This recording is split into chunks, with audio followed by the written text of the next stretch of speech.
Check her phone right after this video. I guarantee you'll find something that makes your stomach drop.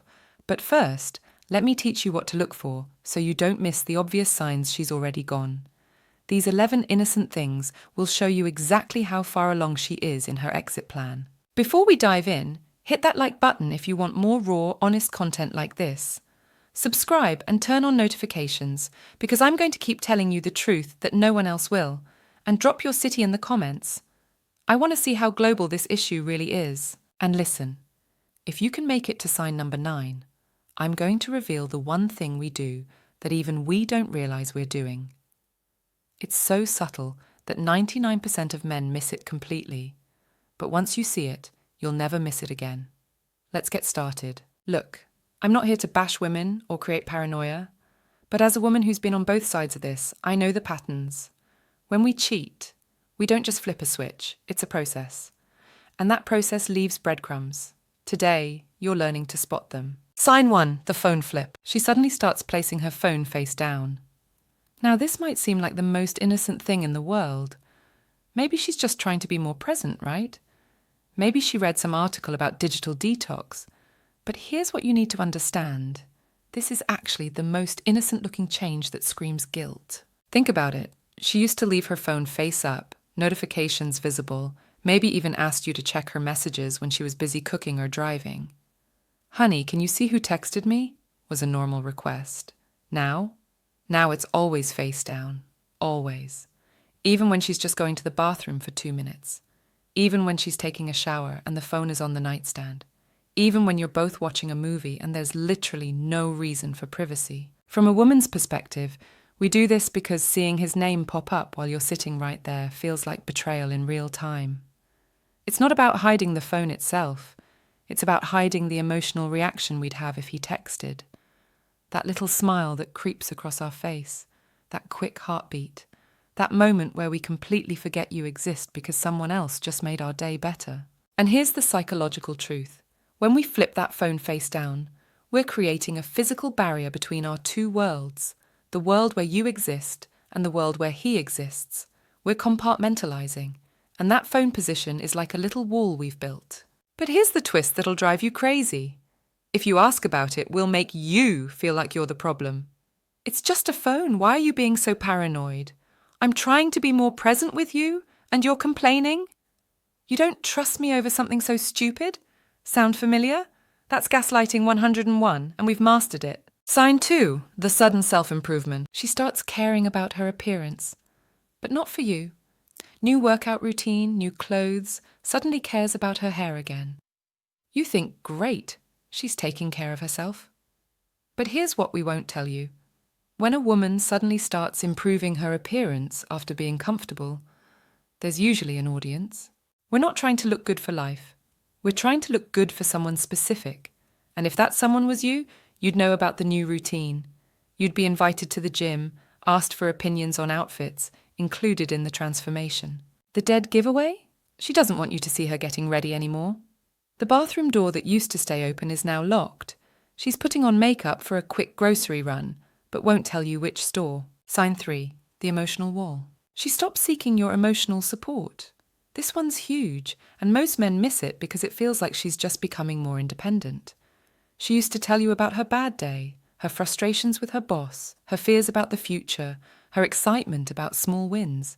You were her emotional processing partner. Now she just says, "I'm fine," and moves on. But this isn't about becoming independent or self-sufficient. This is about getting that emotional support elsewhere. This is about finding someone else to be vulnerable with. When we're emotionally invested in someone else, we unconsciously start protecting that connection. We don't want to muddy it by bringing our relationship problems into it. We don't want to complain about you to him.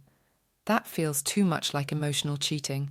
Oh wait, we don't want to process our feelings with you because we're processing them with him instead. Think about it. Emotional intimacy is often deeper than physical intimacy. When we share our fears, our dreams, our daily struggles with someone, we're creating a bond that's incredibly powerful. And when that person becomes our go-to for emotional support instead of our actual partner, that's when the real betrayal begins. And here's the part that will hurt the most. She's not just hiding her problems from you, she's sharing them with him. He's becoming her emotional safe space while you become the stranger she lives with. He knows about her work stress. He knows about her family drama. He knows about her insecurities and dreams. And you get the highlights reel and the polite small talk. Sign 4, the schedule mysteries. Her schedule suddenly has gaps she can't explain. Working late becomes code for something else. But it's not about the lies. It's about the vagueness. She used to give you details, names, times. Meeting with Sarah about the Johnson project until 7. Now everything is meeting with the team or grabbing drinks with people from work. We know you trust us, so we use that trust. The vagueness isn't to deceive you completely. It's to give ourselves plausible deniability. If you ask who exactly, we can say, oh, just some people from accounting, without technically lying. The moment you ask for specifics, we'll accuse you of not trusting us. Classic deflection. Why do you need to know everyone I talk to? Are you trying to control me now? Sign 5, the intimacy shift. Physical intimacy becomes either desperate or distant. This one's tricky because it goes two ways. Either she suddenly wants nothing to do with physical touch, or again she becomes overly sexual, like she's trying to prove something. Guilt makes us do strange things. Some of us pull away because touching you feels like cheating on him. Every kiss feels like a lie. Others overcompensate because we think being extra physical with you will erase what we're doing with him. Both reactions come from the same place, a guilty conscience, and you'll feel it. The desperation or the coldness. Neither feels like love anymore. Sign 6, the new vocabulary. She starts using phrases, references, or jokes that aren't from your shared world. Suddenly she's saying things differently, referencing movies you've never watched together, using slang that doesn't match her usual speaking style, or telling jokes that sound like someone else's sense of humor. This happens because of something called linguistic mirroring. When we spend intimate time with someone, and I mean emotionally intimate, not just physically, we start unconsciously adopting their speech patterns, their phrases, their way of expressing ideas. We don't realize we're doing this. It's completely subconscious. His jokes become our jokes. His way of saying things becomes our way. His favorite expressions start rolling off our tongue. If he says that's wild instead of that's crazy, suddenly we're saying that's wild too. If he has a particular way of describing things, we start describing things that way. It's psychological bonding at its most basic level. We mirror the people we're emotionally connected to. And when that person isn't you anymore, if you point it out, she'll say she picked it up somewhere, but can never remember where. I don't know. I heard it at work, I think. Someone on TikTok was saying it. I think I read it somewhere. Because admitting she picked it up from him would be admitting there is a him. Pay attention to changes in her language, new phrases that don't sound like her, new ways of expressing old ideas, new references that don't come from your shared experiences. Language is a window into our inner world, and when that inner world includes someone new, the language changes too. Sign 7, the defensive mode. She becomes defensive about things that never bothered her before. You ask about her day and suddenly it's, why are you interrogating me? You mention that she seems different lately, and it becomes, you're always criticizing me.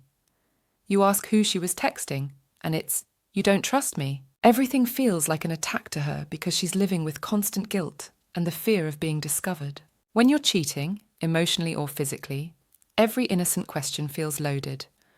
We're so hyper-aware of what we're hiding that we project suspicion onto your normal curiosity. Your, how was your day? Becomes, are you checking up on me? In our guilty minds. Your, you seem stressed becomes, you're analysing my behaviour in our paranoid thoughts. This defensive response is actually a psychological defence mechanism called projection. We're feeling guilty, so we assume you're suspicious. We're hiding something, so we assume you're investigating. We're being deceptive, so we assume you're being interrogative. The more defensive we get about small things, the bigger the thing we're actually hiding. If asking about lunch plans makes her snap, she's not really angry about lunch plans. If wondering why she's working late makes her accuse you of being controlling, the working late isn't the real issue. And here's the manipulation part. We turn your reasonable concerns into character flaws. You're not asking valid questions, you're being paranoid. You're not noticing changes, you're being critical.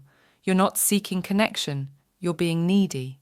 We flip the script so perfectly that you start questioning whether you're the problem. Sign 8, the friend circle shift. She mentions new people, but never invites you to meet them. Suddenly, there are new names in her stories. Work friends, gym buddies, people from her yoga class, friends from that new hobby she picked up. But somehow you never meet any of them, and she never suggests bringing you into that world. This is bigger than it seems. Throughout your relationship, you've probably been integrated into each other's social circles. You know her friends, she knows yours. You get invited to work parties and social events. You're included in group texts and weekend plans. That's what healthy relationships look like, shared social worlds. But now there's this whole new social ecosystem that you're not part of. She talks about these people like they're important parts of her life, but you've never met them. She goes to events and gatherings that you're not invited to. She has inside jokes and shared experiences with people who are strangers to you. We create these separate social worlds because we need witnesses to our lies. We need people who know us as single, available, or unhappy in our relationship. We need a social group that supports the narrative we're building about ourselves. We need friends who don't know you exist, or who think you're the problem. But we can't let you into that world because you'd see the cracks in our story. You'd notice that we talk about you differently to them than we do to you. You'd see that we're presenting ourselves as someone we're not when we're with you. If she's really making genuine new friends, why doesn't she want to share them with you? Why is this the first social circle in her entire life that you're completely excluded from? Why does she get uncomfortable when you ask about meeting them? Sign 9, the subconscious slip. Okay, this is the one I promised you. And it's so subtle that even we don't catch ourselves doing it until it's pointed out to us. Listen carefully to her language when she talks about the future. Really listen. She used to say, when we buy a house, or we should plan a vacation next year, or we need to start saving for retirement. The language was inclusive, collaborative, partnership-oriented. Now listen to what she says. When I get my own place, or I want to travel more, or I need to figure out my finances, or I'm thinking about making some changes in my life. Do you hear it? The shift from we to I, the move from inclusive language to individual language. This isn't conscious. This isn't a deliberate attempt to exclude you. This is her subconscious mind preparing for a life without you. When a woman is emotionally detaching from her relationship, her brain literally starts excluding you from future scenarios before she's even admitted to herself that she wants out. Her subconscious mind is already planning an exit strategy, while her conscious mind is still trying to make the relationship work. I've caught myself doing this, and it scared me. Your mouth speaks what your heart is already planning. When we start saying I instead of we, our subconscious is telling us something our conscious mind isn't ready to face yet. This linguistic shift happens in all areas of future planning. Career goals become individual pursuits instead of family decisions. Financial planning becomes personal instead of joint. Living situations become individual preferences instead of couple compromises. Social plans become personal desires instead of shared experiences. And here's the most painful part. By the time you notice this pattern, she's been emotionally rehearsing her exit for weeks, maybe months. She's not planning to leave you in her conscious mind, but subconsciously, in her heart, she already has. Pay attention to the pronouns. Pay attention to how she talks about tomorrow, next month, next year. If you're consistently absent from her future tense, you're already absent from her future plans. Sign 10, the future fade. Now that you understand the subconscious language slip, this sign will make perfect sense. She stops making concrete plans that include you. She used to be the one suggesting vacation destinations, talking about weekend plans, making dinner reservations, planning date nights. Now everything is vague, non-committal, or completely absent. We should plan a trip becomes maybe I'll travel somewhere. Let's look at houses becomes I might need to move. What should we do this weekend? Gets answered with I don't know, whatever. It's hard to plan a future with someone when you're emotionally investing in someone else. It feels dishonest to make long-term plans when you're not sure if you want those plans to include your current partner. So we start unconsciously protecting ourselves from making commitments we're not sure we want to keep. But there's another layer to this. Planning a future together requires emotional investment in that future. It requires excitement about shared experiences, shared goals, shared dreams. When our emotional investment is going elsewhere, we don't have the energy or desire to plan anything together. This is actually one of the earliest signs of emotional affair, but most men don't notice until it's too late. By the time you realize she's stopped including you in tomorrow, she's already mentally moved into a tomorrow without you. The lack of future planning isn't just about logistics. It's about hope. It's about excitement. It's about believing that whatever you build together will be worth the effort. When that belief starts dying, the planning stops too. Sign 11, the guilt gifts. She suddenly becomes extra thoughtful, generous, or accommodating. Random gifts start appearing. She does things she never used to do, making your favorite dinner, buying you clothes, being extra considerate about your preferences. She agrees to things she used to push back on. She becomes the perfect girlfriend seemingly overnight. And you think, maybe she's just appreciating me more. Maybe she's realizing what she has. But here's the truth. This isn't love. This is guilt management. We know what we're doing is wrong, so we try to balance the scales. Every nice thing we do for you is an attempt to offset the horrible thing we're doing behind your back. The expensive dinner isn't because we love you more. It's because we feel guilty for loving someone else. The thoughtful gift isn't because we're thinking about you more. It's because we're thinking about him and feeling bad about it. It's psychological compensation. We're trying to buy our way out of guilt. We're trying to prove to ourselves that we're still good people, still good partners, by being extra good in obvious ways. The kinder we become in grand gestures, the worse we're behaving in secret moments. And this creates a confusing dynamic for you because her actions are saying one thing while her energy is saying something completely different. You'll notice that these gestures feel performative rather than spontaneous. They feel like obligations rather than expressions of love. They feel like she's checking boxes rather than following her heart. Sign 12, the energy drain. This is the final and perhaps most heartbreaking sign. She seems exhausted by your relationship, not just tired from work or life stress, specifically exhausted by having to be present with you. Conversations feel forced. Intimacy feels like work. Spending time together drains her energy instead of filling it. You'll notice it in small ways first. She takes longer to respond when you're talking to her, like she has to pull herself back from somewhere else to focus on you. She seems relieved when you have plans that don't include her. She finds excuses to be in different rooms, to have different schedules, to minimize the time you spend together. This happens because living a double life is absolutely exhausting. Managing two different emotional worlds, keeping stories straight, hiding feelings, pretending to be present when your heart is elsewhere. It takes an enormous amount of mental and emotional energy. By the time we come home to you, we've used up all our emotional energy on someone else. You're getting our leftovers, the tired, guilty, emotionally empty version of us. We have nothing left to give because we've already given it all away. And the most painful part? That energy we're not giving you? We're giving it to him. The laughter, the excitement, the genuine joy, the emotional availability, the natural conversation, the effortless connection. He's getting the version of us you fell in love with. You start feeling like being around you is a burden to her, like she's doing you a favor by spending time with you, like she'd rather be anywhere else than with the person she's supposed to love most. Look, I know this is hard to hear, and I know some of you are watching this and recognizing things that are happening in your relationship right now. Here's what I want you to remember. These signs don't mean you should become paranoid or controlling. They mean you should trust your instincts. Because here's the truth no one wants to say out loud. A woman who truly loves you doesn't just avoid cheating. She avoids even the appearance of cheating. She protects your relationship from anything that could threaten it. If she's doing these things, she's already emotionally checked out, even if she hasn't physically crossed the line yet. You deserve someone who chooses you every day, not someone who's auditioning for her next relationship while still in one with you. Don't ignore the signs. Don't make excuses for behavior that makes you feel crazy. Trust what you see. Subscribe for more honest content that no one else will give you.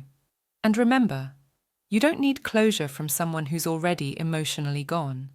You need courage to choose yourself. You're worth more than being someone's backup plan.